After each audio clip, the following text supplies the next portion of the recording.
Word to your mother, ladies and gentlemen. It is your boy Sniper West coming at you here from WizardSportsPicks.com. I'm here with the Wiz himself and none other than Mr. Joey Tron as well. This is another edition of the Wizards Wraparound.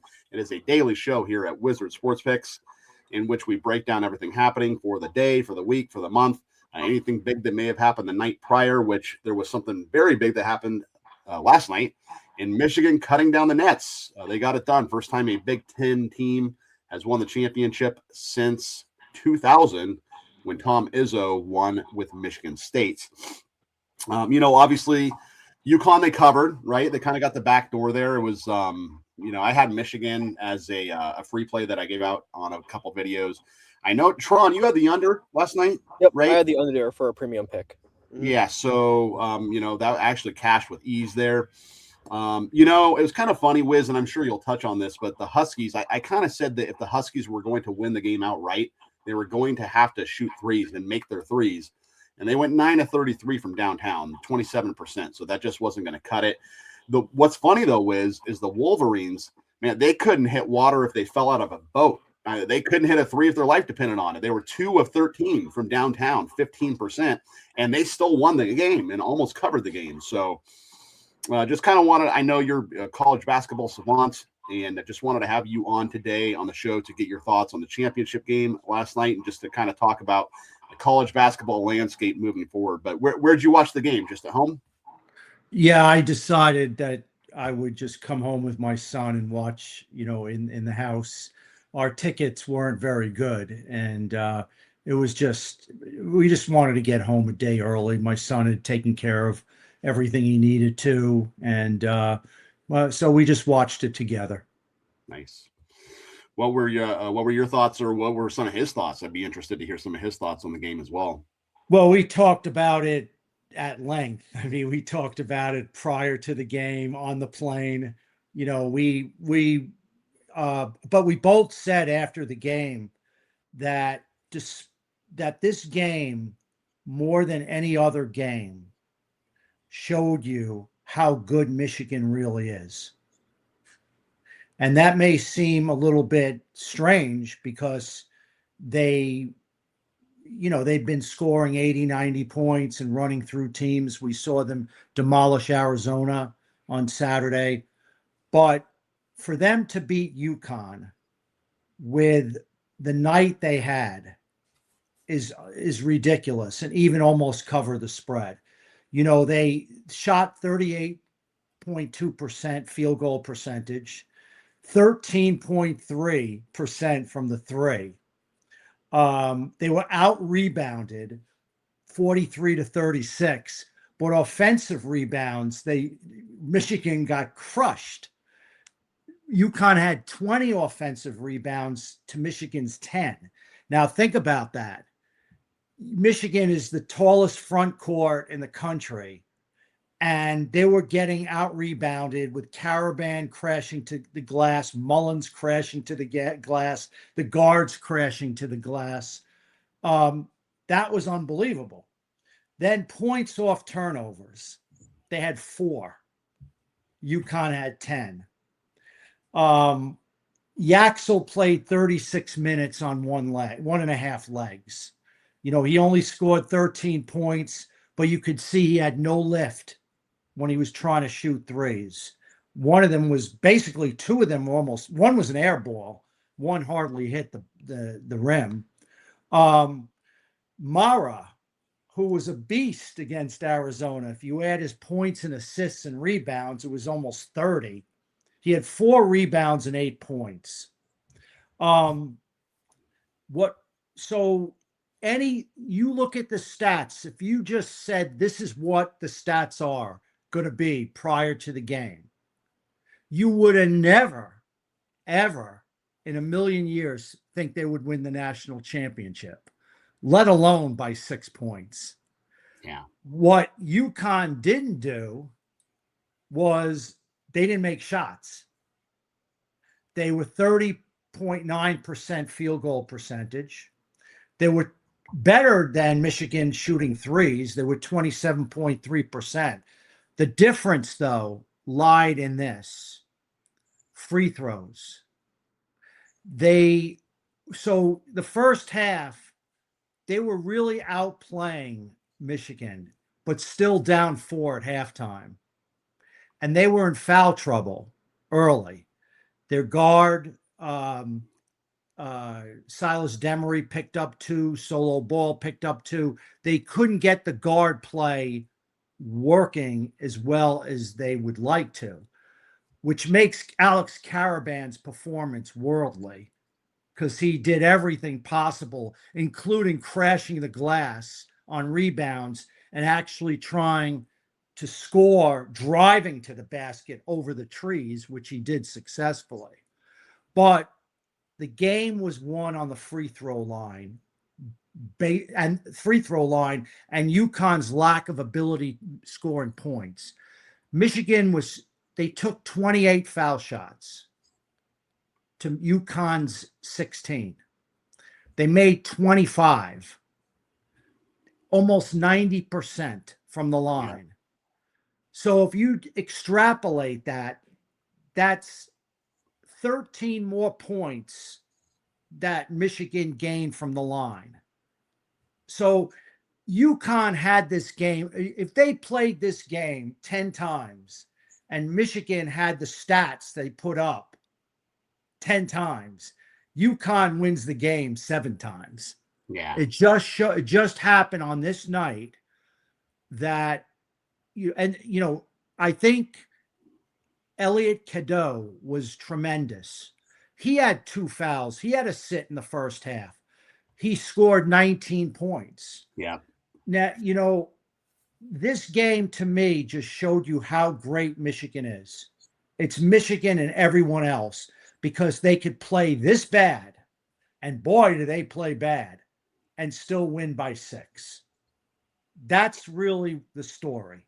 Yeah. That it's not the 20, 30, 40-point demolition of all these other teams. This game, they were awful. They came with a D game. D, not C, not B, right? UConn came with a C minus. And if they just got some break, even towards the end of the game, they had a chance. They missed some bunnies up. How many close shots were missed too? Yeah. I mean, so basically, overall, the tournament to me was not very good. We didn't see very good games. The best game was the NIT game, the Auburn game, and the Division III championship on Sunday. This game was poorly played, the final. It was just a bad game. But Michigan just showed you how good they are when they could come with a D game and still win the national championship by 6 over a Hurley coach team, no less, with pedigree, tremendous pedigree.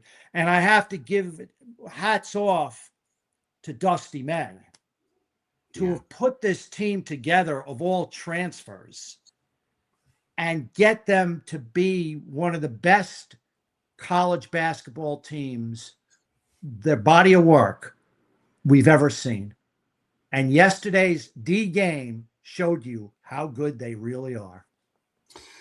Yeah. Dan Hurley, I was listening to a podcast yesterday, and they asked Tom Izzo about Danny Hurley, and he said, yeah, I'm pretty sure that guy is certifiably crazy.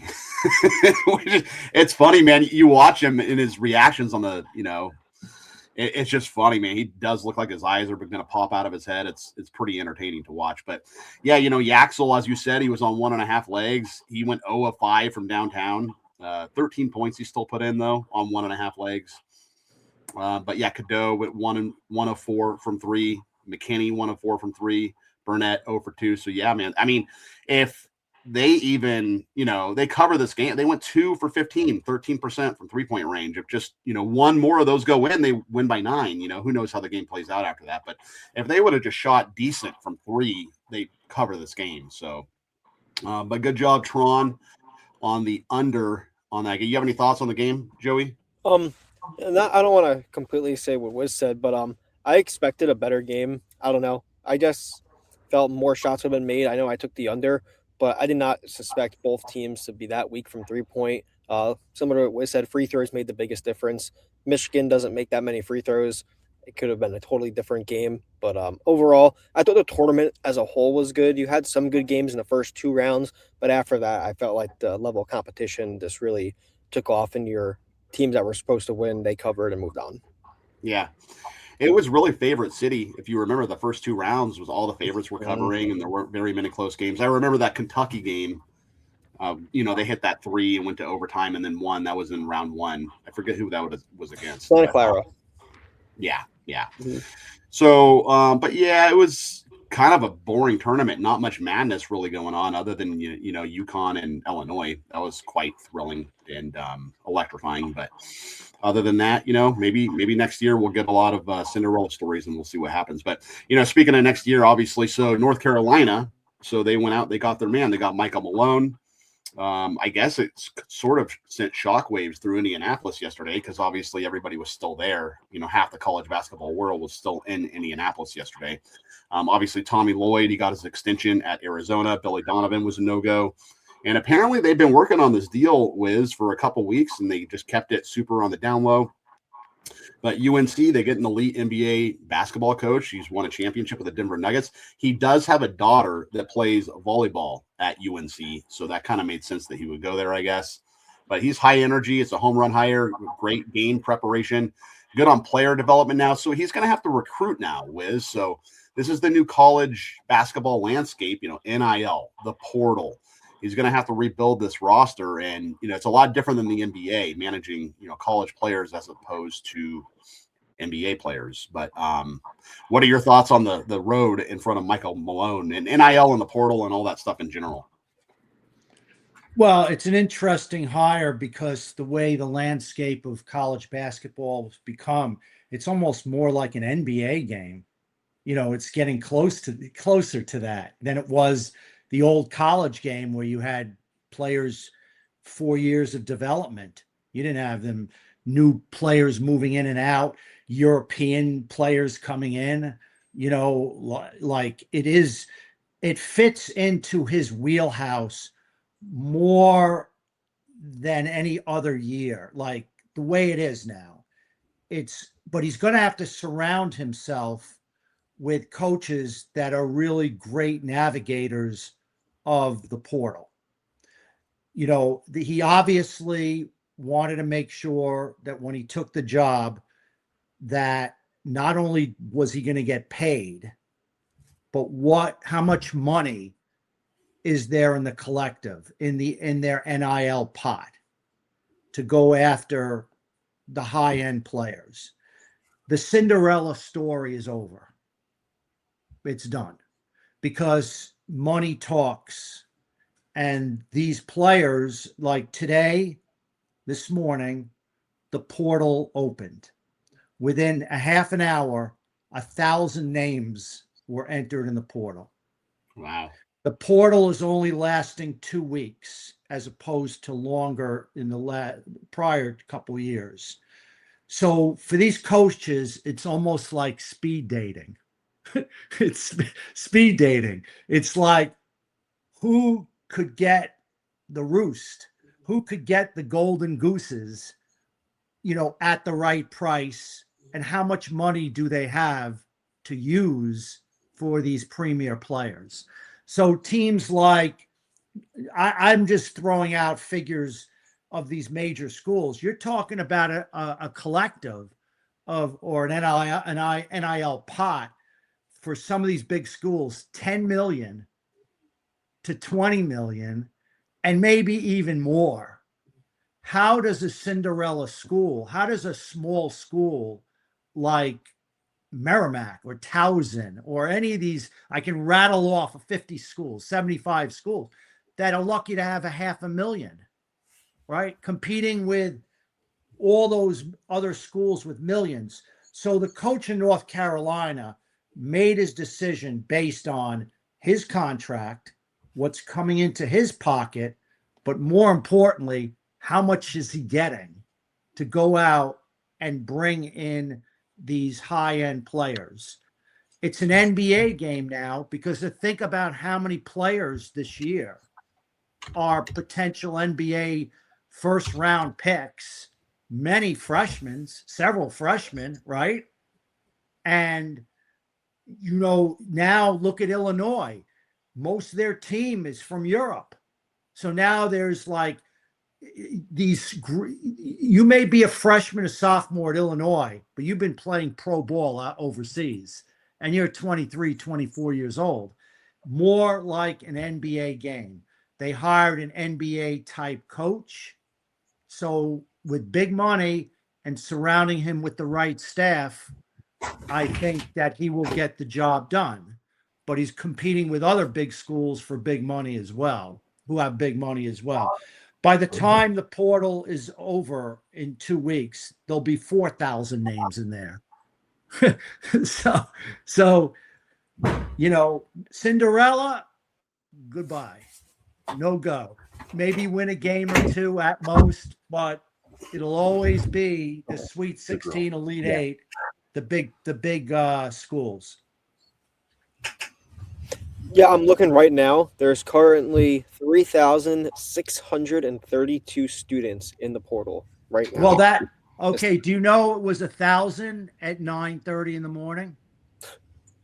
That's unreal. So when I tell you it's speed dating, okay, I was around coaches in Indianapolis, shooting the breeze, drinking coffee, sitting in the hotel, and we were all talking about the portal and what they're confronted with, these coaches. They, players who score 8 points a game are asking for $400K. They're like asking for money they don't deserve. And it's the wild, wild west. Until there's a cap or there's some more structure, of course these players should get paid. No doubt, 1,000%. But it's the wild, wild west. Who got the money gets the gold. That's what it is. Yeah. Well, it should be interesting moving forward to next year. Obviously, we have quite a few months before college basketball starts again.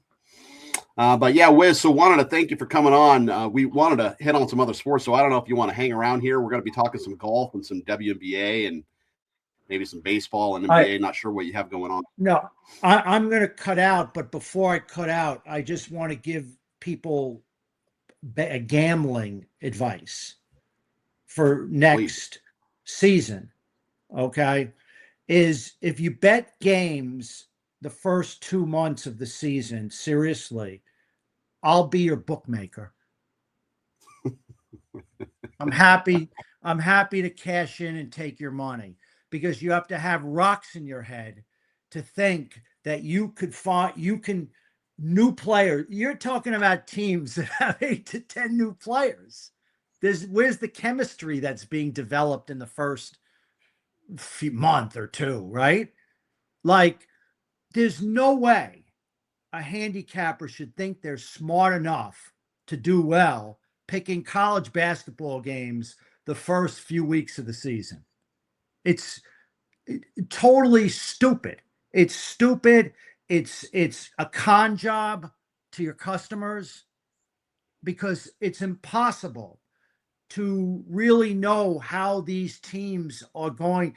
You have people on one team making from 20,000 to 4 million. How's the guy that's making 20,000 going to mesh with the guy making 5 million and maybe not putting up in practice?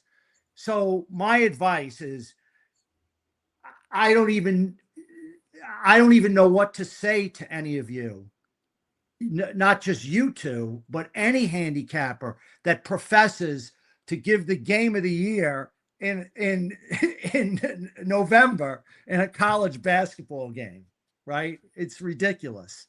So, or any strong opinion, sit on the sidelines, realize you don't know shit. That's the way it is. That's the way it is. It's different back, when you had before the portal, you knew who was coming back. They had 2 years of experience. Now they're in together for 3 years, right? Now, I would say that one tip I can give viewers and you two guys and any handicapper that wants to listen to Wiz is that look for a team that brings back a lot of players. Definitely.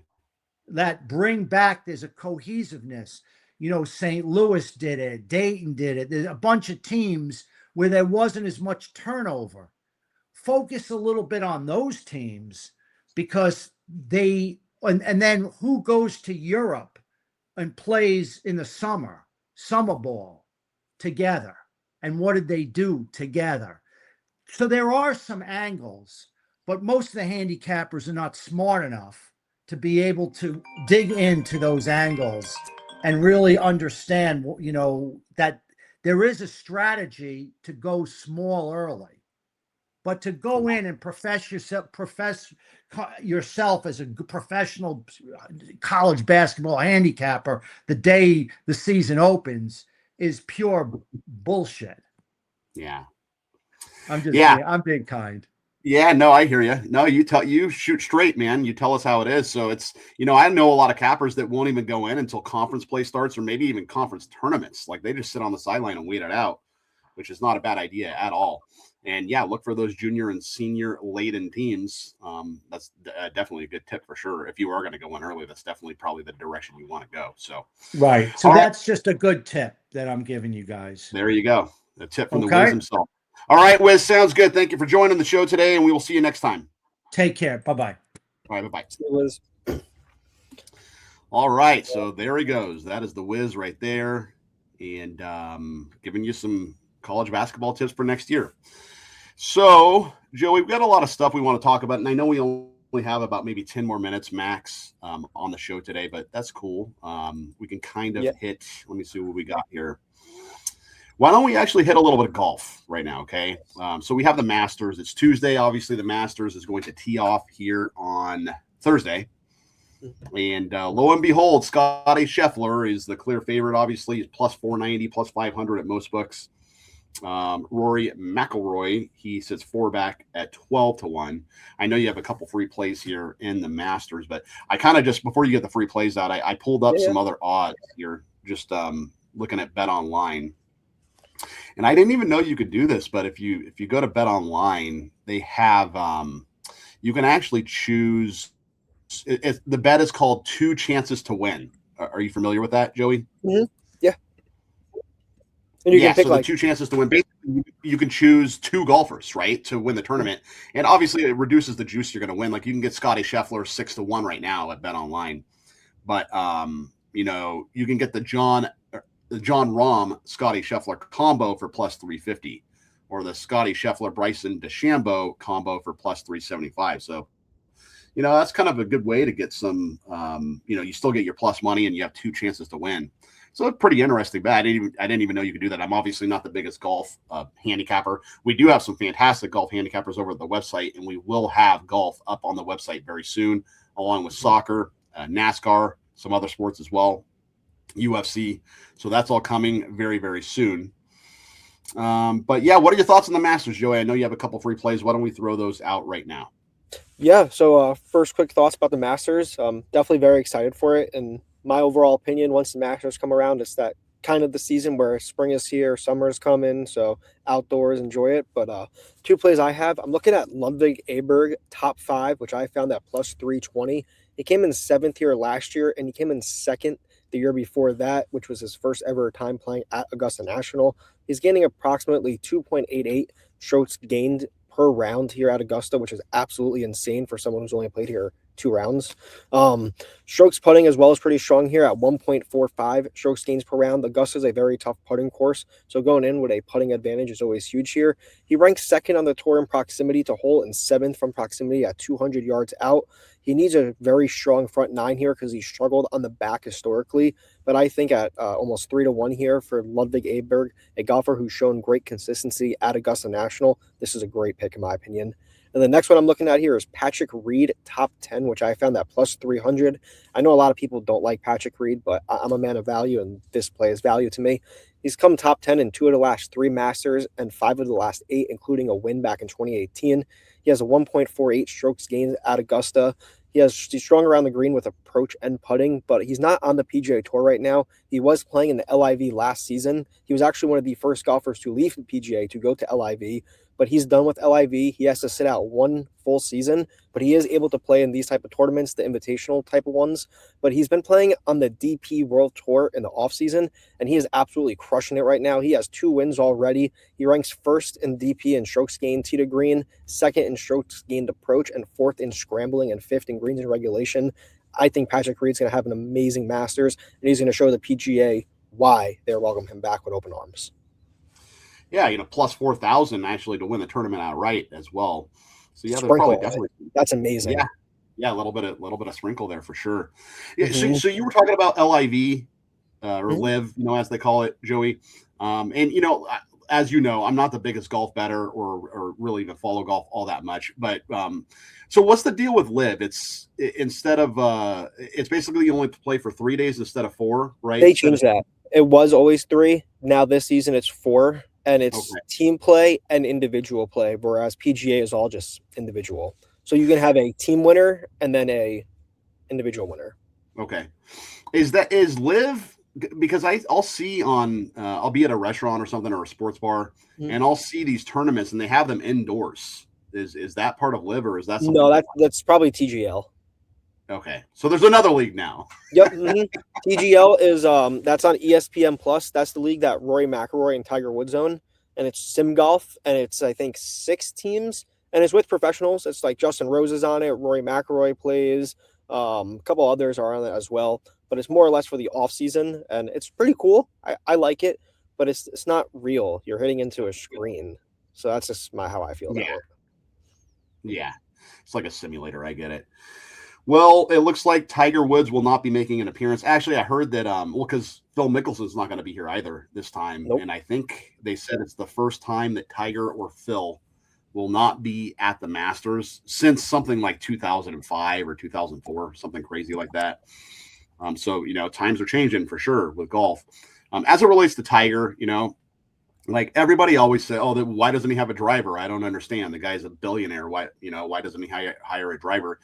Tiger doesn't want a driver. He wants privacy. You know what I mean? He doesn't want people knowing where he's going, when he's going to the doctors, what he's doing. It's not really a matter of him not being able to afford, a driver. It's the fact that he values his privacy. He's a very private guy. He's got his team around him. And, obviously the guy probably needs a little bit of help. It's just tough with those, all the back pain he has. And, playing golf is no joke on your back. And you get a lot of injuries. People think that, it's a non-contact sport. But, the torque on your back and, all that walking of courses over the years. It does wear and tear, man. Wear and tear 4 days in a row, especially if you're a consistent golfer who's always making the cut. Even if you just barely make the cut and you have no shot at winning, you're still playing all 4 days. So you're playing 72 holes, and a guy like Tiger, when you are qualifying and making the cut every single weekend, that's 72 holes that you're guaranteed to play. Plus, he's an animal. He plays by himself all the time, too. So guy was playing over 100 holes a week. That's wear and tear on your body. I feel for the guy, and I really do hope he gets the help that he needs because he is a tremendous athlete, and it really sucks to see that this could potentially be what everyone remembers him by, which I hope it isn't. Yeah, I think this is the 3rd time now it's been a serious car accident. So, hopefully he figures it out. But anyway, ladies and gentlemen, that will do it for today. This has been another episode of the Wizards Wraparound. I want to thank Wiz once again for coming on, and thanks to Joey Tron for joining me, as always, as he will pretty much on every single show. The plan is to start rotating other cappers in as well from the website. We'll have a lot of fun. We have a lot of notes. In fact, we have a lot of stuff that we did not get to today already on our sheet that we'll wind up hitting tomorrow. We want to talk about WNBA. We want to talk about baseball, hockey, NBA, and any other, obviously World Cup is around the corner too. CFL is down the road. So a lot of stuff to talk about, which we will do every single day on the Wizards Wraparound. And we will also go live. For some reason, we're having technical difficulties, but starting tomorrow, the show should be live as well. So you'll be able to like and comment live. And hopefully we can answer all your questions. And if you get a chance, please like and subscribe to the YouTube channel as well. It does help our analytics. Joey, anything on the way out? No, just everyone have a great day. Good luck with all your plays tonight, and let's cash some tickets. All right. As Rye Cape would say, let's cash some tickets. And we will see you guys tomorrow. Peace out.